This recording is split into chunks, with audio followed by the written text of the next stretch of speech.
Salen 84 corredores con un tiempo desapacible a causa de la lluvia que aparecerá durante toda la carrera. Ahí vemos a Pedro Torres recolocándose en el seno del pelotón. Hoy sí será el día de Txomin Perurena, que gana la primera meta volante en San Pedro de Alcántara.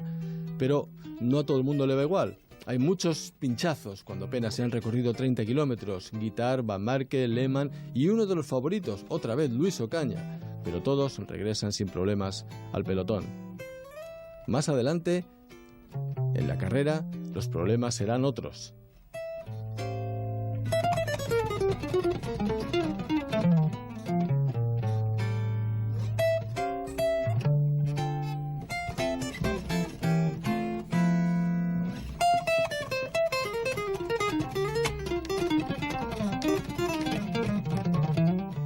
Y en este traveling en el pelotón, el equipo Vic, con su líder Luis Ocaña a la cabeza.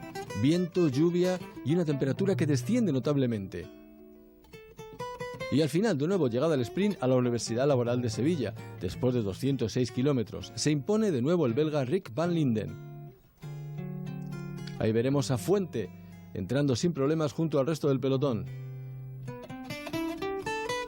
En la montaña, José Luis Avilleira afianza su liderato. Txomin Perurena, que estaba haciendo una gran carrera, nuevo líder gracias a las bonificaciones obtenidas en San Pedro de Alcántara y en Morón de la Frontera.